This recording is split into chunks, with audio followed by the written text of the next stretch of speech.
Welcome to the Free Speech Nation podcast with me, Andrew Doyle. Today, I am thrilled to welcome my guest, Carol Decker. Carol, of course, you will know from the legendary band T'Pau. We spoke about the music industry, how she got started, and all sorts of things. I hope you enjoy this as much as I did. Carol, thank you so much for joining me today. Pleasure, thanks for asking. Now, I'm very excited to meet you, particularly because I was such a big fan of T'Pau. Still am a big fan of T'Pau and still listen to your records. You know, when I was young, my brother had all of your albums. I was a bit too young to have bought albums myself, but I listened to them more than he did, I think. But you're still going. You're still out there touring. You're still doing the rest of it. Yeah. I mean, it's an incredible journey you've been on. Well, this is our 35th year. I cannot believe it. It's amazing.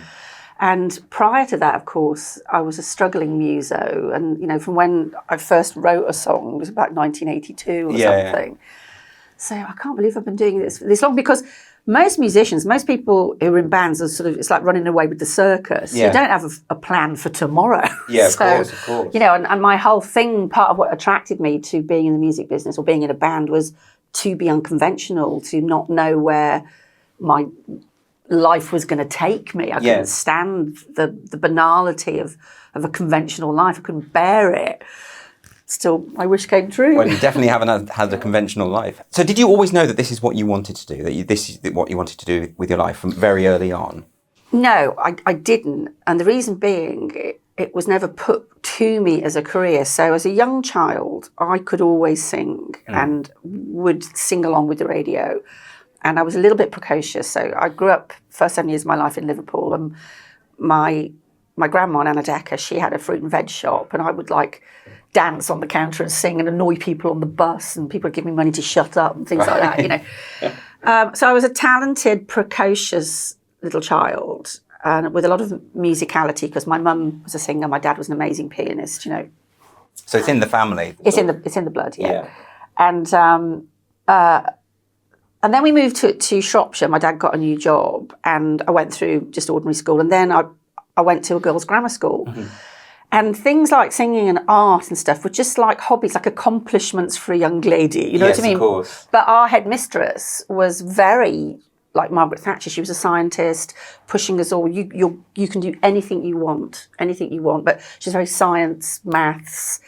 So I was in the choir and I sang, but it didn't occur to me that it would be my job. And I always felt like I didn't fit in. Because they used to feel it very much as a luxury. Things like drama, things like music. Exactly. I was in the drama club, you know, I was in the choir at school, but they were just kind of like little things to do on the side, you know. And then I really screwed up my A-levels, failed them miserably. So my plan to go to college and do journalism, it sort of fell by the wayside. And my parents moved from Shropshire to Warwickshire as I turned 18. So I didn't know what to do with myself, screwed up my exams. All my friends went to uni and left. Yes. My family left. And so I tried to stay on into 6-3 to retake, but I just felt lonely and depressed. So I went off to Holland and I was au pairing for a while. I had some family members out there. So I was hanging out there. And then I came back to Shropshire because I had an old friend who still lived there. I didn't go to Warwickshire because I didn't know it that well. And she and I were on the Doyle. Now, I've got to remember what it was called. It might have been the YTS scheme. And we got placed on the art team at the Ironbridge Gorge Museum. And so I really loved all these fantastic artists. They were like building the scale models of things you see in museums, you know. And Melanie got to hand paint all the little characters who worked in the pig smelt or whatever. And I was the grunt. I had to hand carve all these little bricks and stick them on walls, you know. But I just loved the whole thing. And then Melanie and I said, let's go to art school. So at age 22, I applied to go to art school with a really bad portfolio and got in. And whilst I was at art school, I began to meet a different kind of person. Sure, yeah. And more bohemian. Definitely more bohemian, not the girls' grammar type. And again, the radio was always on in the studio when we were painting and stuff. And somebody said, you know, why don't you stop annoying us all and join a band? So like, seriously, I'm going to a party at the weekend. My mate Julian, he's a guitarist. They're looking for a singer. I'm going to come. So I went, got introduced to this guy called Julian Ward, who just had a local band, auditions, and that was it. I was 22 years old and I was in a band and I was going to go for it.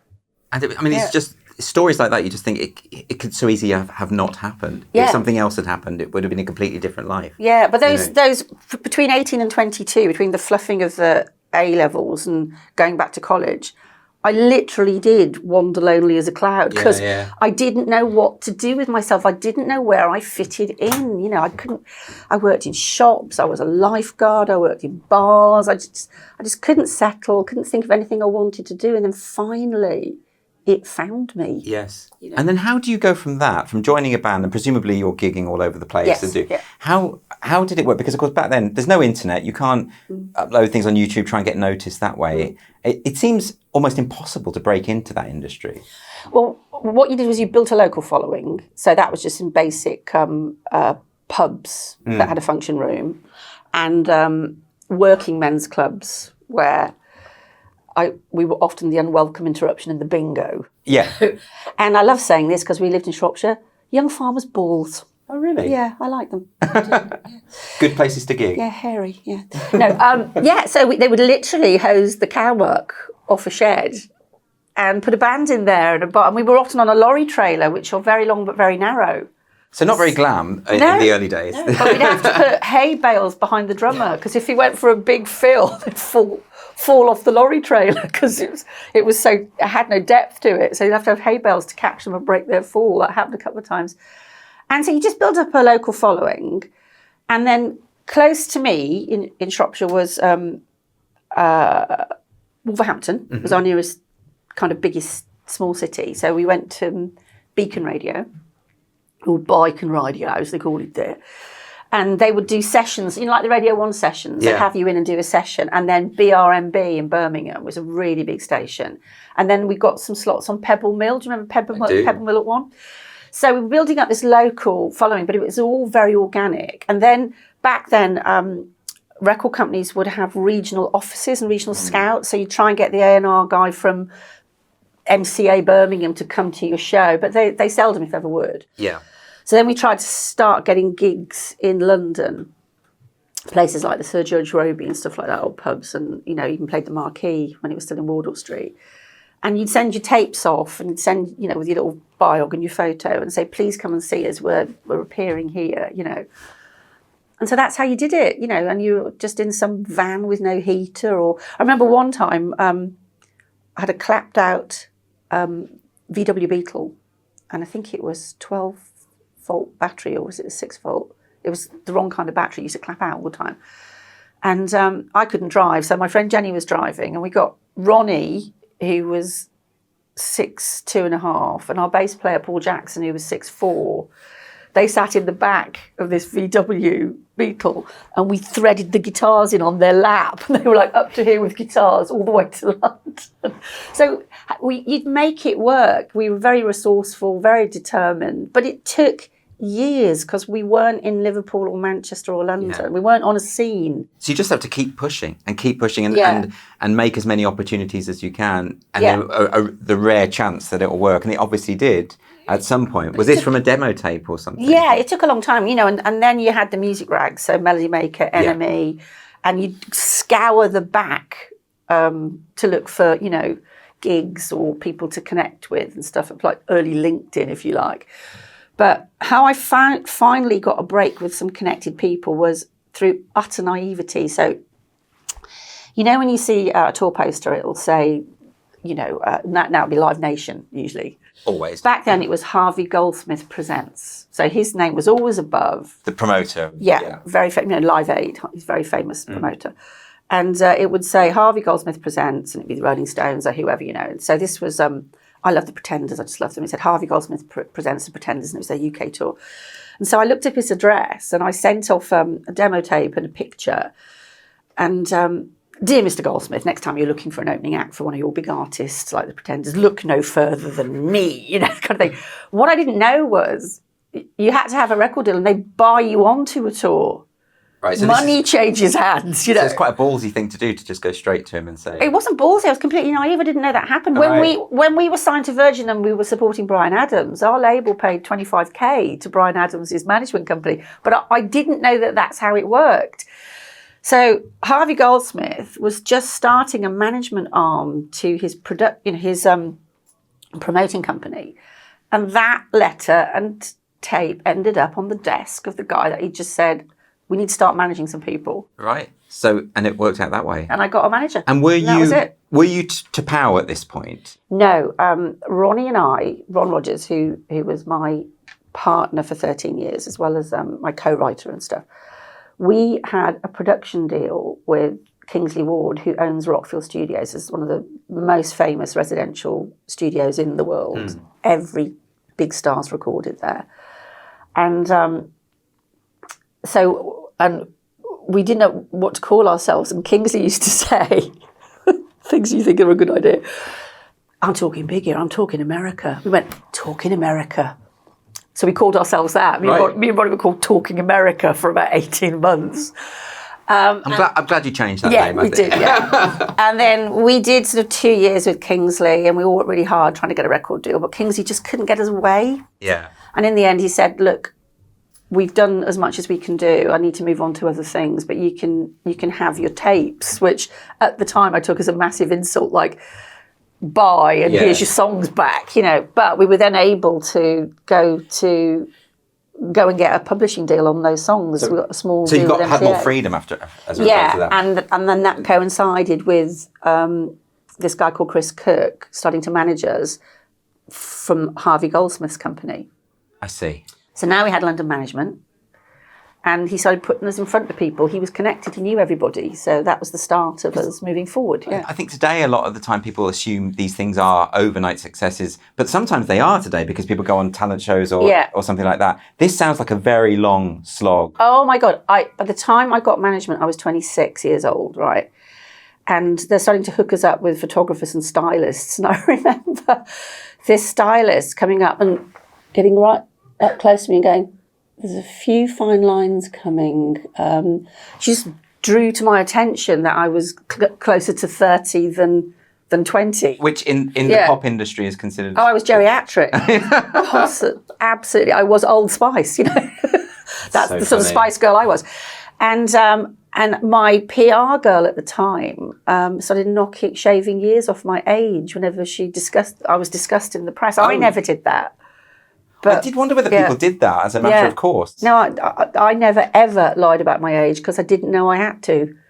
But my PR person was telling everyone. I was always incredibly baby-faced. I used to get asked for ID in pubs till I was about 26. I was always very, very baby-faced. So they thought it was easy to say, she's only 23 or something like that, So then, and I know I hate asking questions that are obvious, and you must be asked a million times how the name T'Pau came about, because obviously it's a reference to Star Trek and people will want to know whether you're a Trekkie or anything like that. And I'm sure you've answered this till you're sick of it, but I don't know the answer to that question. Okay, so fast forward. We've been out to America. We've recorded the album with Roy Thomas Baker. And here's the lovely synchronicity of Rockfield Studios, because Roy produced Queen there. So Roy produced Bo Rap there, Bohemian Rhapsody. Yeah, and we go full circle, and we're working with Roy Thomas Baker. Can't believe it. It's amazing. And we had the album in the can, we had a release date, and we didn't have a name for the band because we weren't really a band. It was me and Ronnie. So you'd recorded the whole album. This is Bridge of Spies, and you recorded it, and you didn't have a name for yourself. No, because it was me and Ronnie, two local boys from Shropshire, Paul Jackson on bass, Michael Chetwood on keys. And then we'd been introduced to our now London management to Taj Waskowski on guitar and Tim Burgess on drums. So we weren't an organic band. We didn't all go to school together and, Yeah, I see, yeah. We recruited very talented musicians that we were introduced to and made them into the initial six-piece lineup. Mm-hmm. And so we used to meet in a pub in Soho and just argue over what the band should be called, And finally they're going like, the album's coming out next month, you've got to come up with a name. So I was back in the flat in Shrewsbury and the telly was just burbling in the corner. I wasn't really paying attention. And this is a T'Pau. I kept hearing this word and I turned around and it was the original William Shatner, Leonard Nimoy TV, Star Trek series. And T'Pau was just, she was a Vulcan high priestess and she sat on the Intergalactic Council and the episode was Amok Time. I've been informed of all of this. So not a fan yourself, you just overheard. I liked Star Trek, but I wasn't a Trekkie. Right. But I just thought it was a great word. It was onomatopoeic. Yeah, that's it. I love the way it was spelled, T''P''O''U, It was very distinctive. Yeah, and so I just double checked that I could steal it, and I could legally. Yeah. So I said it's T'Pau, and I always say it's the one that they hated the least. But it really works because, like you say, it's got that onomatopoeic. It's like an exclamation. It is, yeah. And it's also intriguing, and it's got all of those qualities about it. Definitely, yeah. But the funny thing was, back then, when I was particularly out in America, I was kind of stalked a bit by all these nerdy Trekkies out in America. Well, they probably thought you were a tribute band to Star Trek. I know, but the thing is, because fast forward 30 years later, and Comic-Con is so hip now. All the biggest stars in the world, if they've got some sci-fi related movie to promote or series, they all go. But back then, I was like on the run from people wearing pointy plastic kits, going, "Leave me alone! I'm a serious artist," But it's all changed now, isn't it? All that, they love all that. Cosplay, my kids do. It's huge. I'd sell a leg now to be chased by Star Trek fans. You can make money out of it, I've heard. You can. Yeah. I've got a friend who had a small part in one of the Star Wars films, and he makes a fortune whenever he goes to those conferences. Just signing photographs and things. It's big. Yeah. So, but this must have been, coming from the background you've come from, and then all of a sudden you're in America making an album with the producer from Bohemian Rhapsody. It must have been almost. How did that not go to your head? How do you not become a big diva, I don't think I became a diva. I can put my hand on my heart and say that didn't happen. But and I had lots and lots of pinch me moments. Yeah. But you know what I mean, though, because a lot of people do. Yes. It goes to their head in a way that's not necessarily pleasant. It's. I'd like to think that didn't happen to me. I would say I very quickly adjusted to flying first class and and all the good stuff. It was really, really nice, So I enjoyed the spoils of my success for sure. But and a couple of things did happen, and I might sound like I'm, just defending myself. But that kind of guys are tough, but you're a bitch if you stick up for yourself. I had that happen a couple of times where I just frankly turned around to somebody and said, "Can you not talk to me like that?" Yeah. And the next thing, it's all scuttling around that. But that's just you defending yourself. Yeah, anyway. And I years later met a guy who had gone on to become a very successful advertising filmmaker, all the big campaigns, and we're chatting, and he said, "You probably won't remember me." He said, "I was the focus puller on the video for Valentine." And I went, "Oh, how nice." And he said, "But we were all told not to talk to you, not to bother you, not to, Yeah. And, you hear these stories about other people, don't they? You mustn't look her in the eye. You mustn't. And I don't know where these things get started, because I've always been so in love with crew. I love the cameraman. Woohoo! The sound guys. I used to sit and chat for ages with because I just think they're all so clever, and I'm just a little cherry on the top of the cake. You do hear that about people, though. You wonder how much is just a rumour that someone else has started, that this person's difficult or whatever. But because you'd had obviously the massive hit in America with Heart and Soul, and that was absolutely huge. Yeah. It took a while to catch on in the UK, didn't it? That particular song. It got re-released. That's right. The first time it was released, it was a flop, and we thought it was all over, because record companies will drop you in a heartbeat. Oh, they're merciless, right? Yeah, completely. And RMD did not like Roy's mixes. Roy mixed in a particular way that put a lot of compression on the record. What does that mean? You compress the sound, so when it comes out of the radio, it sounds a certain way. So it's I'm probably not explaining it very well, because I'm not a technician, but I know how they do it. Yeah. And other things happen as well, particularly with vinyl. When you master an album, there's more different frequencies added, taken out, and compressions and stuff. But so David Betteridge, RMD, didn't like Roy's mixes. And when I put the album on, the vinyl album as was then, I was fiddling with all the EQs on my stereo going, this sounds it's almost sort of distorted. Right.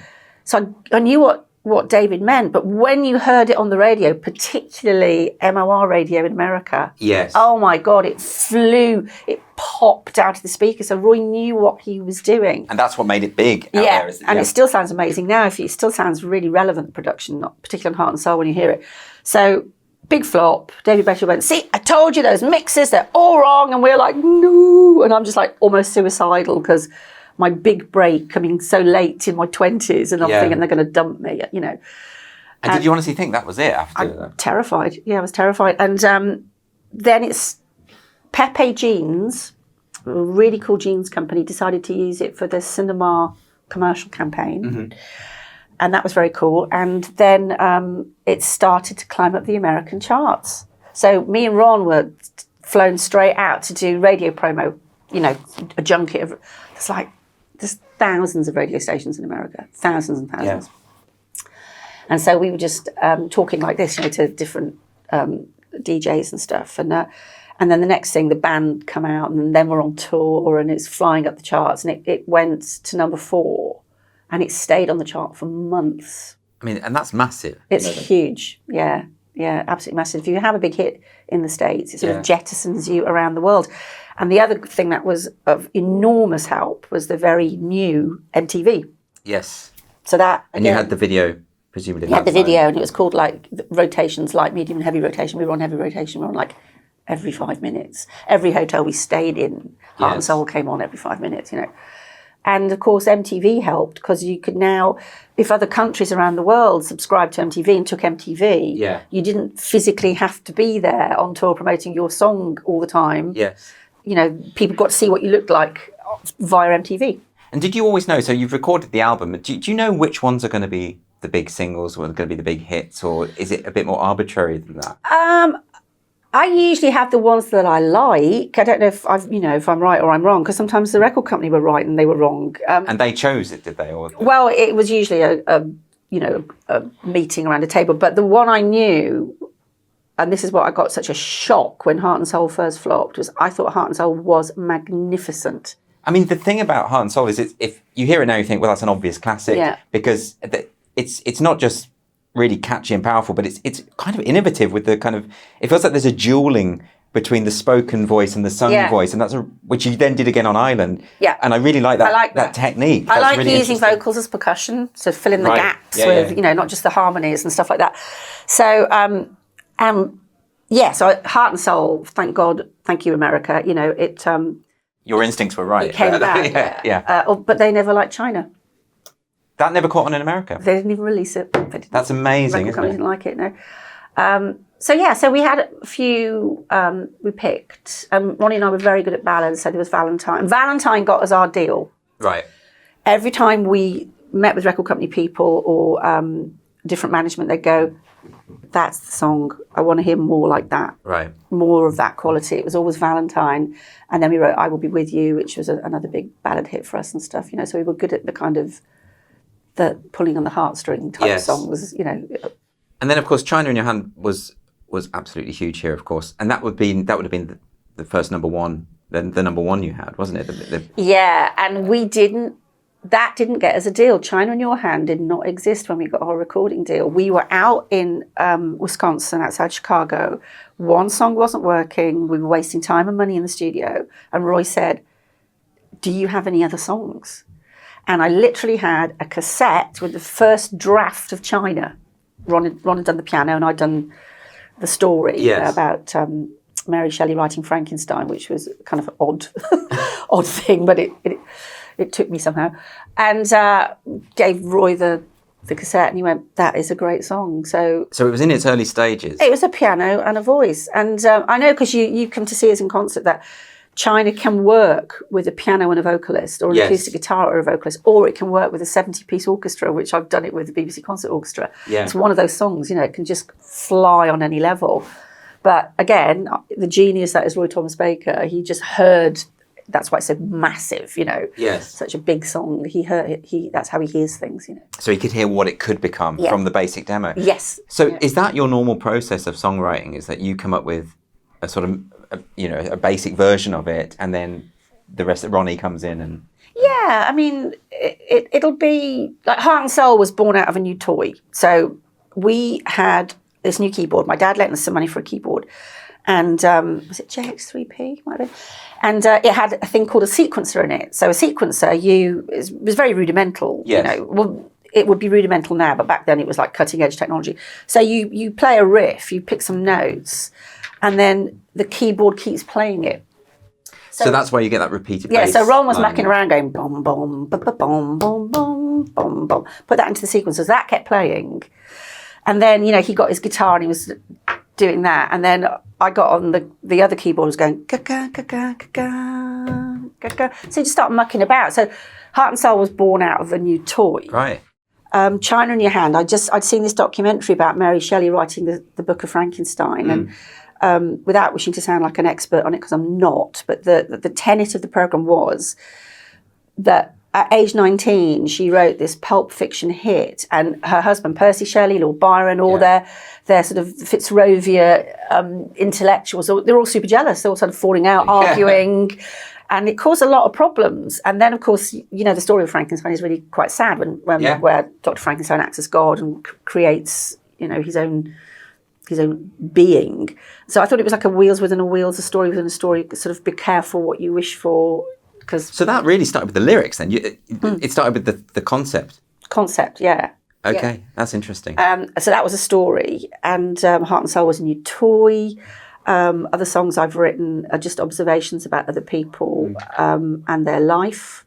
I just observe people and just pick up on, how would I feel if I was in her shoes or his shoes as that happened. I even wrote Arms of Love, is about the children that were murdered on the moors by Myra Hindley. Yeah, so... That never occurred to me. That's the first album on Rage, isn't it? The first track, yeah. First track, sorry. Yeah, because I just, when they wouldn't tell the parents where the bodies were, we'll bring you back. It's funny, isn't it? So just anything can inspire you. Yeah. And it becomes musicalised. It becomes... And Bridge of Spies as Anatoly Sharansky, the Spy Exchange. And no, Steven Spielberg and Tom Hanks did not get in touch when they brought the movie out. So this is all happening to you, and it's it's a very sort of intense few years. It must have been. Yeah. And I can't sort of imagine what it must be like to be just so known, so recognisable wherever you go, and of course it had happened so suddenly. Yes. How did that feel to be in the midst of that kind of level of fame? It was a bit like holding a tiger by the tail, that's for sure. Yeah. And it was a little bit before all the paparazzi really took off, but I did have my share of photographers hiding behind the parked cars in my street.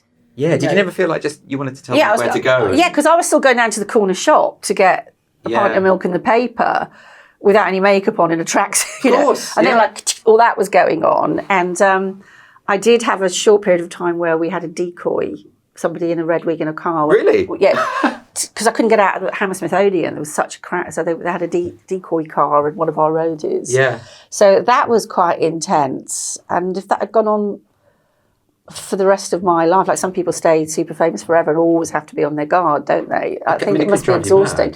The brief experience I had with it, I was like, I've arrived. But even in that moment, were you aware that that won't be forever, because the music industry is always so fickle? I tried not. It turned out it wouldn't be forever. You're quite right, but I tried not to think about it because I loved it so much. I've never hidden the fact that, like most people, I've had my own share of insecurities and emotional upsets, like everybody else. And like a lot of people, I was bullied at school, by pupils, and one horrible teacher was vile to me. So I felt incredibly validated by becoming that successful and looking straight down the camera at Top of the Pops and going, "Oh yeah, looking at me now." The people who said, "Oh, you never make it," or "You're useless," or one teacher used to say, "If you cannot answer this question, you do not deserve a place in this school." I mean, teachers used to be like that, though. Yeah. They didn't used to throw the chalk, the blackboard thing at the back of your head and They'd stuff. never be. I had one teacher who gave an assembly telling everyone they had to lower their aspirations. Oh, for God's sake. Because she'd been looking over our university applications saying, "You're never going to get in." Yeah. They wouldn't do that these days. You'd never get that. Oh, no, you'd have a safe space start. Oh, yeah, of course. Consider your feelings. But how about, you must have been so validated by it. I mean, Top of the was. Pops in particular, because that was so big. It's an institution, and a unique show in that every age group in your family could and did watch it together. Everyone watched it. Little kids, grandma and granddad, So,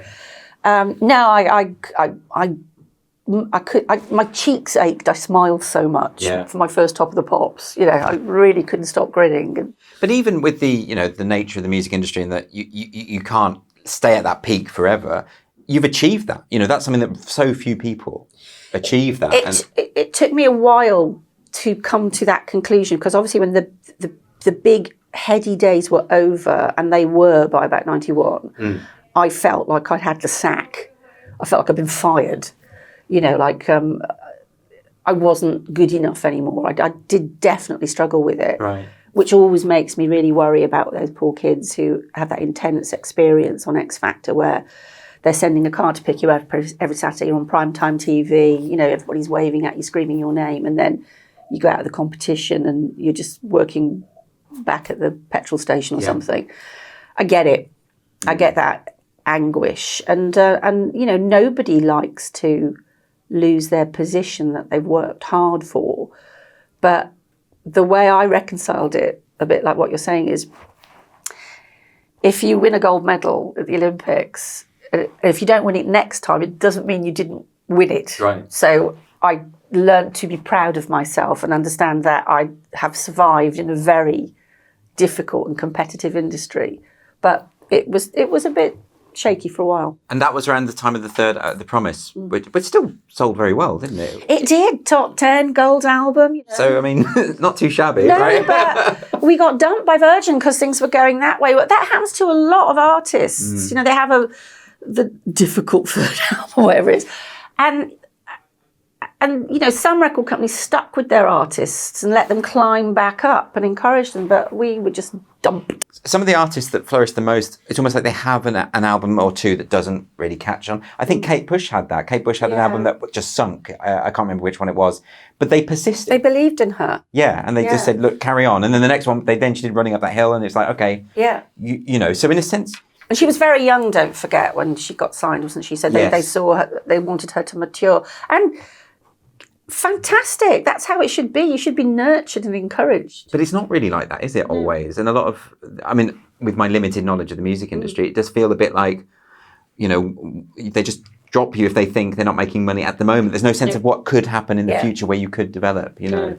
I mean, and admittedly, you know, the album sales were going down because Bridge of Spies was quadruple platinum. Rage was platinum.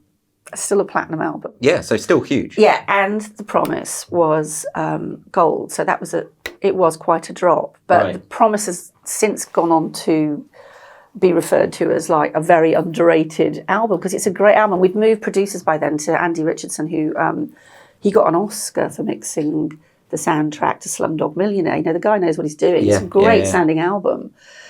But something, I don't know. Like, I don't know why China in Your Hand went to number 1 for 5 weeks. I don't know why people fell out of love with us. I don't know. It is. I think, is there something just to do with fashion fickleness? I mean, because when I was watching your concert the other week, it just, and you're doing the songs in various order, you know, in a random order almost. Yeah. They're consistently strong, like all the way through. It's not like The Promise wasn't as good as it was, just as good as the other albums. Yeah, Ronnie and I write really catchy songs. We're very sort of, please don't bore us, get to the chorus. Yeah, you know, that's what I mean. So it's almost just, it just happens. It's not to do with it, you know, and that must be quite difficult to sort of deal with. It is. It can be artistically frustrating, you know, to think, well, I thought that's a really, really good song and nobody got it at all, you know. And then, of course, these days, you know, a lot of my work is live. Yes. Which is great because, you know, we still, like a lot of 80s artists, people seem to really enjoy coming to see the original artists. Sing the soundtrack to their youth type stuff. Absolutely, so that's great. But it is hard to get traction on new music. It is. You know, we put out a great download single in May 2020 called Be Wonderful, which we were all under lockdown then. So we filmed it in the garden with the chickens and the dog and my kids who've done media training. They're cameramen and they can edit and stuff like that. They filmed the video for me. It was great fun. Right. And loads of people loved it, but can't get it played on the radio. But there's still the satisfaction of being a creative person. No, I really enjoy that. I do. I really, really do. But it is hard. You know, the 80s formatted stations will only play your old stuff. Right. And there's no way that Radio 1 or 2 are going to play my new stuff anymore because I'm, you know, they're called as heritage artists now, like some old building. Well, you were saying when you were nearly 30 that you were feeling old within the industry. You know? Yeah, they were making. I didn't feel old. Somebody said they were telling you were. Yeah, I was like, okay, right, well, I'm old apparently. You know, so that is hard. It's hard. But you know, when you've got a body of work like that, you know, you will always be able to play. You've always got fans. You've always got people who are going to follow you, and I know, and you still get to play different types of venues. I mean, I saw you in a relatively small venue, but then you'll be playing a massive arena still with the 80s shows and huge festivals. Do you adapt? I mean, you have to, I suppose, adapt the songs to a degree, but there's something about T'Pau songs that they lend themselves to those big rooms. They are. Some of the more epic sounding. They are shock and awe because when we were at that little venue, and I went, "This is a Good Night Wembley song," which was "Walk on Air." Yeah. That's it. And the room was about as big as this. I'm like, "Good Night Wembley!" I always write like I'm going to be at Wembley. I mean the festivals are amazing, and also like at the end of this month, I'm going on to a cruise, which is fun. Yeah. With ABC, who's there? ABC, Tony Hadley, Toyah, Altered Images, Go West, and me. That's fun, and we have a great house band. Yeah. And I usually take along James, my lead guitarist and backing vocalist, as he's my wingman. Yeah. And he sort of personalises the house band setup for me, and he's sort of my unofficial MD as well. And that's good fun. And then we did, a couple of years ago, we did the Songs and Stories tour, which we did completely acoustically, just 4 of us. And we went around all little, there's quite a few art centres and chapels that have been repurposed to be acoustic gigs. Oh, really? Yeah, so I love that. I love to do acoustic stuff. I like shock and awe festivals. A couple of years ago, we got flown out to Bali. Yeah. And they put on this big 80s concert on the headland. And the cruise arrives with all the punters who were on their 80s cruise. And they come up and they have a big supper. And then there was Midjob, Linda Carlisle, me, a handful of others. And it was just, I'm still having the most amazing experiences. And do you all know each other then, all the artists from that era?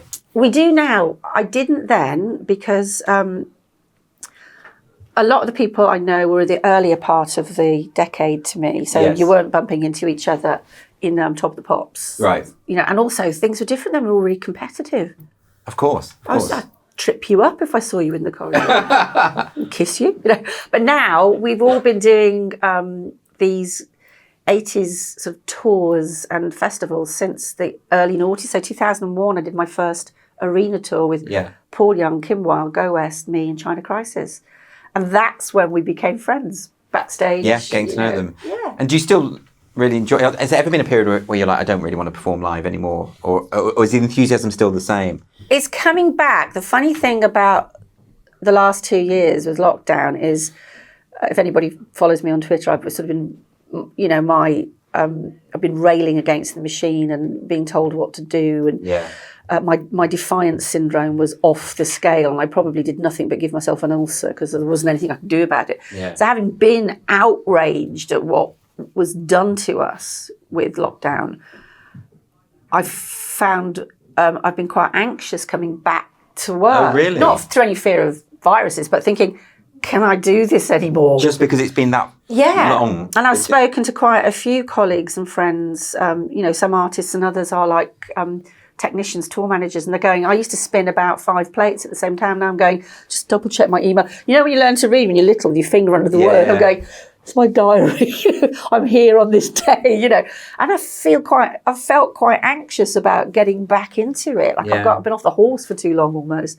But it's getting easier. Yeah, and I mean the style of the band and everything about it. It's a lot of drama. It's all about the bigness of it and the theatricality of it. Yes. But is that you don't always do that? I mean, you were saying some of your gigs can be smaller ones where you do the more acoustic. Do you have a preference for which type of show you do? Depends what mood I'm in. Right. If I'm honest, I'm probably more shock and awe, big stage girl. You know. So like one of the things that's coming back online, thank God, having been cancelled for the last 2 years, is called a Night of the Proms, and it's in Europe. And people can look it up on YouTube. Lots of my peers and some of the biggest stars in the world have done it. So there's an orchestra, rock band, and a choir. Yeah. And so this is going to be big. This is massive. So you jump on the stage and you sing your hits with that backing you. Yeah. And I've done 80s classical here in the UK. We got one in this year. No, sorry, last year. which was really difficult with everything that was going on. And again, massive, that's the Opera North Orchestra, which is huge in Millennium Square in Leeds. And then we also did at the London Coliseum with the BBC Concert Orchestra. Yeah. So to have China, can you imagine all the string sounds on China in Your Hand? Yeah. Because they were synthesized string sounds. Proper orchestra, proper violins, cellos. I think that's what it needs. Timpani. That's It was just, the hairs on the back of my neck were Yeah. standing up when I was singing with that orchestra. It was incredible. I mean, that's the advantage of writing big songs like that. Yeah. Songs that lend themselves to that. Yeah. Were those was that the style of music that you were always into when you were younger, or was this what kind of influences did you have? I guess I did like big, because like my dad, he loved all the big voices. So he loved Barbra Streisand, Shirley Bassey, Ella Fitzgerald, Dinah Washington. And then he was big into his classical music. So Right. I think he used to do on a Sunday, if he'd had a few pints after lunch, was play Tchaikovsky's 1812 Overture. Yes. Really loud, so loud once that some of the horse brasses fell off the wall, and I used to feel really sorry for our semi-detached neighbours because he'd be drunk and conducting, it's like that. So he liked the drama as well, like. Drama queen. My dad is a drama queen, so I got this high drama from him, and I always thought a good voice was a big voice. Yeah. A Barbra Streisand voice, a big range, And then my mom was more of kind of what was going on at the time was the Stones or the Beatles or the what was in the chart. She's more kind of contemporary. Yeah, yeah.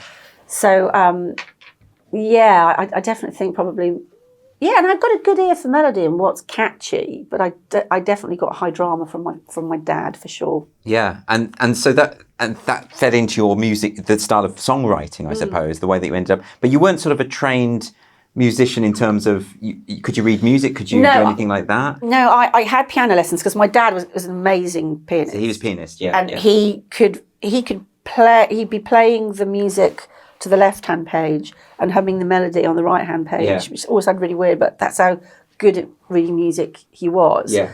And it used to frustrate him that I couldn't. So I went to piano lessons for a couple of years, and I just found it really difficult. Now, I don't know if this is a myth, but apparently, if you're good at reading music, you're usually good at maths. Yeah, I can see that. No, I can't. I can't do maths. Never could. My dad was really clever. He was good with figures, and I just couldn't. I found it a real struggle to process it. Yeah. But I can play very well by ear. Right. I don't play so much anymore. It doesn't seem to interest me as much. But I could hear something on the radio and I could figure it out. So I have really good relative pitch. So I can figure out where all. And that's just intuitive. Yeah. That just came intuitively. Yeah, and I could always harmonise with a song in a second. Right. I'd hear half the verse and I just know where the notes are and I feel it and I do it and I'm very accurate. So I am very musical, but I'm not a really good player. Yeah, I see. So all the early Power demos, it's usually me on the keyboard, Yeah. just blocking out the chords, blocking out the melody, and then I would hand it over to Michael, who was quite the virtuoso. I think it is just instinct. Either you, I can't sing at all, and so I wouldn't be able to, but the fact that you can automatically harmonise, you just know where it goes. Yeah, I do. But it frustrates me I can't read music, and now I'm just too impatient to sit down and see if I can try it again. I don't have the attention span, Well, you don't need to. You can write it without. Are there any shows in particular that stick in your memory as being sort of things you've loved the most, or sort of high points? Oh, okay. So we did a Prince's Trust rock gala at the Albert Hall. I think it's 1988, and somebody posted it on YouTube recently. And you know what? I don't think I took in who I was on stage with. Now I can look at it. Yeah. Who was there? Oh, Eric Clapton. Was George Harrison there? And then Steve Ferrone on drums, who's drummed for Tom Petty. Oh, Tom, for like 20 years. Yeah. All the biggest backing vocalists of the day, Tessa Niles, who just, you couldn't switch on the telly without Tessa's back behind the biggest artists of the time. And I still can't lay my tongue to all their names now, but I was just watching it the other day and I don't think you realise who you're on stage with, Carol. It's absolutely incredible. When was that? What sort of era? 88, I think. Right. Okay. So just after the first album. Yeah. So, and you know, when you're hot to trot, you get invited to all these things to be part of all these big events, which is absolutely fantastic. We opened the Brits at the Albert Hall, and it was terrifying because there's some kind of staircase, and I had to walk down it starting China in Your Hand. Oh, well, that's very dramatic. Yeah, and of course everybody was in the boxes. And I remember looking up and seeing all of U2 were in one of the boxes, and I could see them, and I was just like, no pressure, kind of thing. And it was great. We got a standing ovation. It was fantastic. Oh gosh, there's so many that we did. Opening for Bryan Adams was an enormous treat. He's such a big superstar, and that was a tour. That was a tour across Europe. That was just incredible. Yeah. How did you get chosen for that? Was because this presumably before China in Your Hand? No, it was we just released Heart and Soul because we went to number 1 while we were on tour with Bryan. Okay. Which he was incredibly gracious about it, but that's not what you want from your opening act. You don't want the first act to be the hottest thing at the moment. I know. Yeah. You want them to add to the ticket, to add to the evening. Yeah. But he was very gracious about it, and it was going to number 1 as we went across. It was going to number 1 in all the different countries, which was amazing. But Bryan, I used to just stay by the monitor desk to the side of the stage and just watch him work. He had, he's brilliant, fantastic performer. So that was a huge privilege to be his opening act. Particularly at that time. I mean, I know a comic recently told me that he was doing support for a famous comic, and this famous comic said to him, "Can you cut out those jokes? They're too good, and I don't want you to be too good if you're the opening act. Yeah, it doesn't look good when I'm on." I kind of get it. Yeah. But and another one now. This is in Holland, so this is '88. So it was the European Cup football. Yes. Now where was I? It was Rotterdam, I think. Might have been the Ahoy. And so for the encore, which was China, because we went to number 1 in Holland, they loved us in Holland. I quickly changed into the Dutch football strip. Came on in all this orange, and it was a festival, it had no roof, but the metaphorical roof came off the place. That was fantastic. So, we've just done some lovely, lovely things. Yeah. And did the band always get on, or were there ever issues within? We did get on, like most bands. If you interview a lot of bands, they'll tell you the same story. We started out as the 4, 5, 6, 7 Musketeers, spent more time with each other than we did with our families.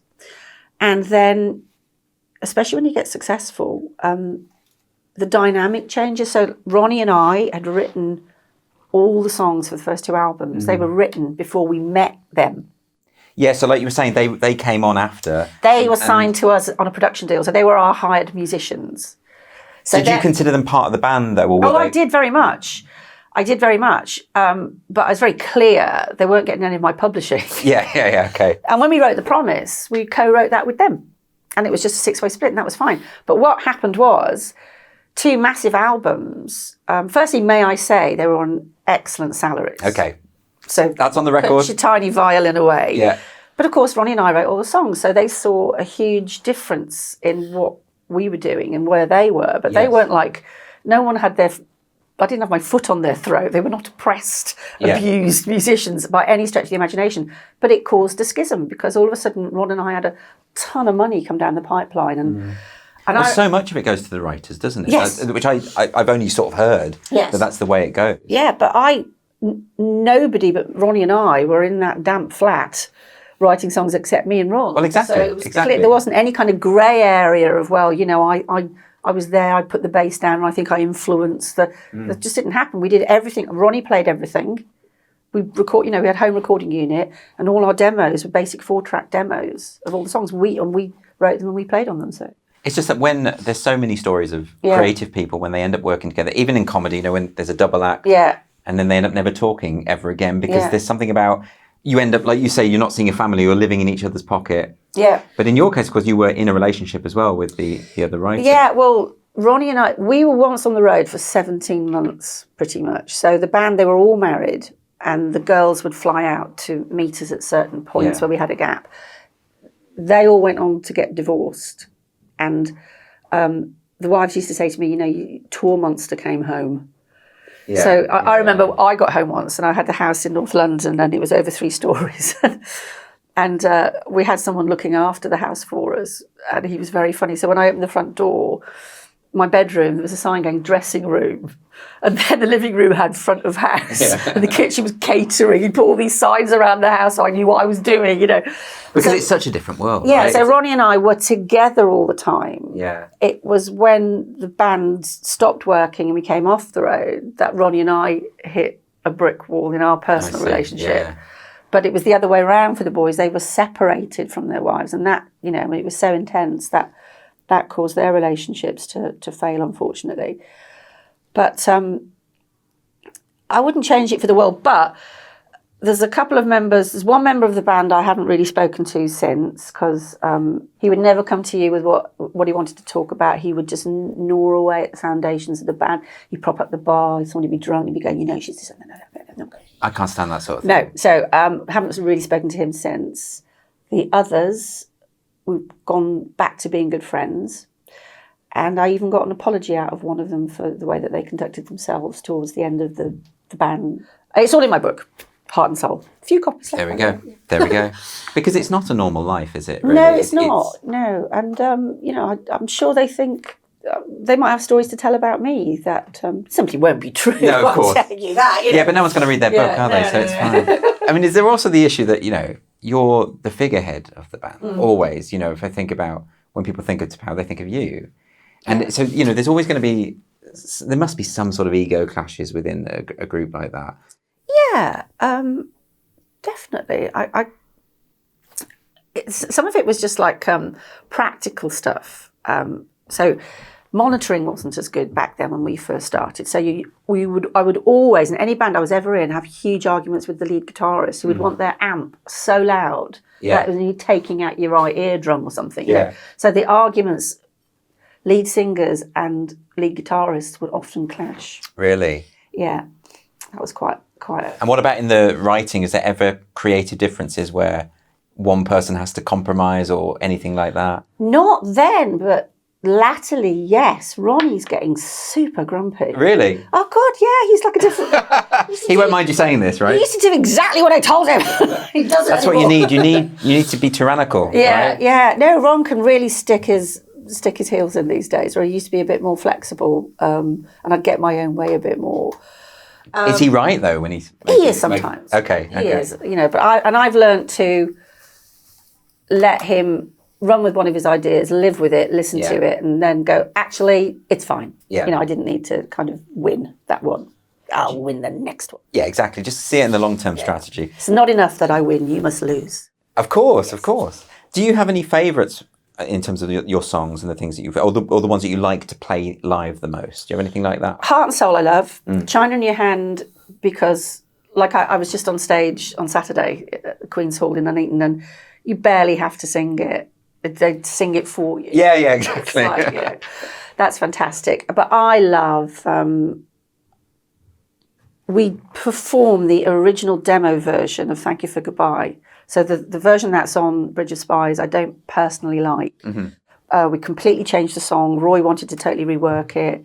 I don't like it. I love the punchy demo version, and that's the one that we perform. Another one I love is Road to Our Dream, which I just think is beautiful. Walk on Air, I think, is absolutely beautiful.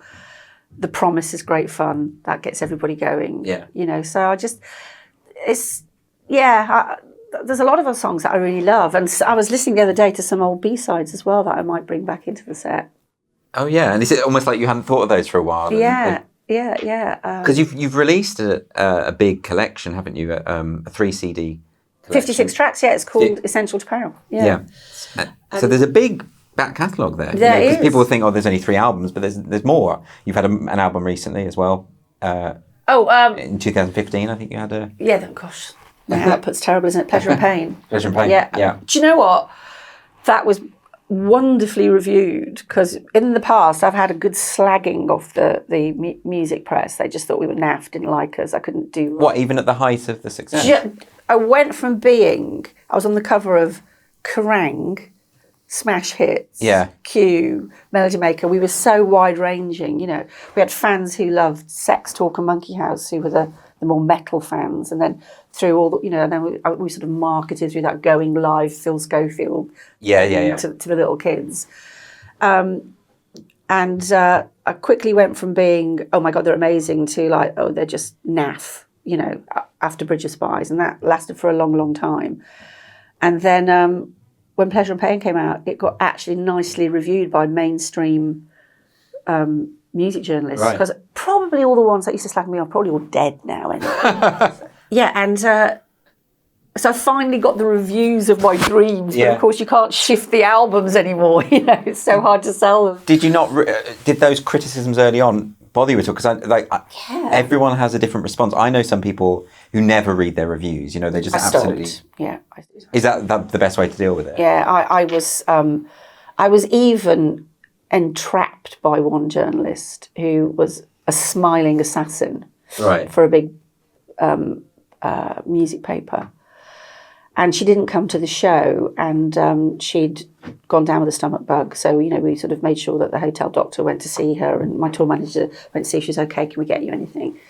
And the opening line of her article was, thank God I was able to fake dysentery, so I didn't actually have to go. So they flew her out to Vienna to interview me. And then she basically slagged me off and then admitted in her article that, I faked a stomach bug. So That's proper gutter press stuff. That's horrible, yeah. And I was also set up really bad. Paul Morley? I don't, remind me. Paul Morley is he was a big music journalist at the time. Okay. And the name does ring a bell. Yeah, he's very well known. And Janet Street Port had a new channel called Network 7, and it was live TV. Mm-hmm. And we were just waiting, and I was a veteran by then, and he was a print journalist. So we went on air, and he was really nervous, like beads of sweat nervous. Yeah. And I said, don't worry about it, it's just a chat, we just have a chat, So we sat down and went, and rolling, came out of the ad break. And the first thing he said, why do you wear your skirt so short? Is it to take everybody's mind off the fact that your music's crap? What? And I had a coffee in my hand, and I was like, so close to scoring hot black coffee. No, but that's, and because that's just point scoring. That's just he was horrible. And then a few years later, we lived not that far away from each other in North London, and I saw him on the street, and he sort of went like this. Yeah, of course he did. I bet he did. Yeah, but now, if that happened to me now, I'd probably punch somebody live on camera. But back then, I was still kind of, I don't quite know how to process this. Am I meant to react, or should I just keep calm? And he was nice before, gosh! So just smiling assassin. The smiling assassin. You know what that means? Well, I can work it out. Yeah. Well done. and they've got every intention of setting you up and making a fool of you, but they pretend to be your best friend for the sort of 5 minutes before you go on out or something. Because you hear about these stories, and it's there is an old relationship, isn't there, between the press and the acts and bands and performers generally, because in a way you kind of rely on them as well in terms of just getting yourself out there and all the rest of it, but they can also be just so vicious. I get the critiquing, I get the kind of, I don't think this is their strongest album, or but this was personal. It was always personal. Yes. They used to go for me on a personal basis. Probably they get prosecuted now for bullying or something. I don't think a comment about a woman's skirt on that wouldn't happen. Wouldn't happen. No, there was another M&E journalist who, I won't bother with the names because no, of course I'm not afraid to, but it's just pointless. Yeah. Just made it his mission on a weekly basis to disembowel me in his column. He just absolutely hated me, and somebody else said that the worst day ever in the history of the Melody Maker was when I was on the cover. Wow. They sort of wanted to rip it up, sort of stuff. It's extreme, isn't it? Really extreme, very hurtful. Yeah, but I think they think that when someone's that famous, they're almost like not a person anymore. They're just like a symbol. Yeah, exactly. And but although that's what surprised me about that story you told about Paul Morley, because you're face to face with the person, they can see you're a human being. Yeah. And someone's willing to just do that. He was quite a tough journalist, though. And things were different then. I don't think he'd speak. Like no, probably not. But have you ever had anything written about a criticism or a critique that you thought actually there's a point there and that's affected the material that you produce? I'm trying to think. Yeah, maybe there's been the odd track on the album that I've thought that's a bit of a filler. But you just go with your instincts. And I've been caught out. It was. Yeah, I can't think of anything. I can't think of an outstanding comment. It's more the personal barbs that I remember. I've never forgotten them, But yeah, people will sort of say, this track's great, that's right, but there's a couple of fillers on there, and you think actually maybe we should have worked a little harder on those tracks or picked a different track. Yeah, but really the priority is just writing what you want to write. And then if it works, it works. If it doesn't, it's sort of just being true to yourself as a creative person. Definitely. I would say I I might have gotten a little bit guilty of, I can do anything. Yeah. They just love everything I do and not putting all the effort in that I should have. So maybe 1 or 2 tracks, I listen back to them now and I don't like them, and I think I should have put more effort in or reworked that section or something, Okay. Now, I just want to ask, you have dabbled in acting as well. Yeah. Yeah. So what sort of things have you done? Is that something you want to pursue? Is that something you want to go into? I would love to do a little bit more TV work. I did stage work and it was terrifying. Oh my God, remembering a whole script. I don't know how people do Shakespeare or anything. I've never had such anxiety in my life. Because you had a West End show, didn't you? Yeah, it's called Mum's the Word with Kathy Tyson, Imogen Stubbs, Patsy Palmer. So big names. That's quite stressful. Yeah. There's a lot of pressure. Oh, it was my first stage gig as well, and I'm thrown into this Jenny Eclair, thrown into this ensemble cast of very experienced people. I sort of held my own, but I only ever dried once. That's not bad going. No, but it's terrifying. Your mouth goes dry, your brain empties out. It's utterly terrifying. I don't know how people learn soliloquies and stuff. Yeah. Ooh, sorry. It's fascinating, but a bit of telework I like because you can fluff your lines and start again. Do it again. And I haven't really done anything for years. I did a little cameo of myself in Diane Morgan's Mandy. Yeah. Just before the COVID hit, so it's 2019, and that was brilliant. It was absolutely brilliant. So I did a little spot in Benidorm. Yes, I saw the Benidorm moment. So I like to dip in and out, but I'm not a serious actress, but I can certainly do bits and bobs, and I like to have a laugh, really. I'd love to. My backing vocalist, Odette, she said to me, haha, I'm a Bond girl and you're not. And she's an extra in Skyfall. Oh, really? So we found it. We were in the dressing room a couple of weeks ago. We found it. There's Odette walking. Daniel Craig goes straight past her. We're going, oh, she got close to Daniel Just Craig. a glimpse, though, right? So Odette is a Bond girl and I'm not. I'd love to be a Bond girl. Well, I mean, it could still happen. Bond baddie, yeah. Oh, a villain would be perfect. Stroke my pussy. And definitely, I would say a T'Pau song sounds like could be a good Bond theme. Wouldn't that be fantastic? Makes complete sense. Lovely. I know. I'm not a big enough star anymore, but You never know. Sure, Adele met with an unfortunate accident. Someone else gets a shot. Me arranged. So what next? What's coming up for you? Lots of work. We've got, you mentioned the Essential T'Pau CD, and I've got the Essential 80s Tour with Paul Young and Hue and Cry. So that goes across the UK September, October of this year. Yeah. So it's easy to find, just look it up on Dr. Google and if you want tickets and that sort of thing. And then going out to Europe to do Night of the Proms, which goes across Germany, Luxembourg and Belgium. And that sounds brilliant with this massive, that would be amazing. And then there's always T'Pau shows. We've got lots of festivals across the summer, and if folks want to know what we're up to, we've got Facebook, which is T'Pau/Carol Decker, and T'Pau.co.uk is the website. So you can always see where we're gigging if you want to see if I'm coming to a town near you. Yeah, and Twitter. You're on Twitter. I am on Twitter, but I'm usually shouting about things on Twitter, so you might like it. Okay, so that's just a different thing, yeah. No, I do post the gigs, actually, but I'm a bit schizophrenic. Like a lot of my peers, they just keep it for work and they keep their narrative I'll just go, gigs and this and this, and then COVID lockdowns, and I'll have this meltdown sort of in a tweet and then go back to, how am I performing at, I think that's sort of what social media is about, particularly Twitter. Twitter's often about venting. Yeah, it is, isn't it? And usually I've had a couple of glasses of rosé, and my husband keeps hiding my phone. I think that's wise. I know, yeah. That's the thing about social media nowadays as well. There's like celebrities, they don't have a PR person in front of them. Exactly. Yeah. They'll just tweet it out and it's there forever because someone will screenshot it. I know. And it's not, I've never particularly said anything horrible about anybody, but it's just if people disagree with you and they decide they're going to annihilate you because you've had the temerity to say something that goes against the perceived narrative, that we're all supposed to adhere to these days about everything. But if people want to know about your shows, that's more go to the Facebook site. Go to Facebook. We have Dino runs our Facebook. He's fantastic. So he's always up to date. And then that also gets folded into the T'Pau.co.uk website. Well, Carol, thank you so much for joining me today. My pleasure. Thanks for having me on the show.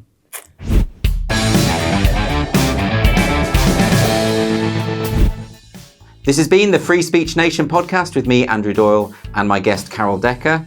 Please do check out Carol's Facebook where you can see her upcoming performance dates. And also check out her book, Heart and Soul. If you enjoyed the show, please do like and subscribe and do all the rest of that. Join me next week. I will have another fabulous guest. See you then.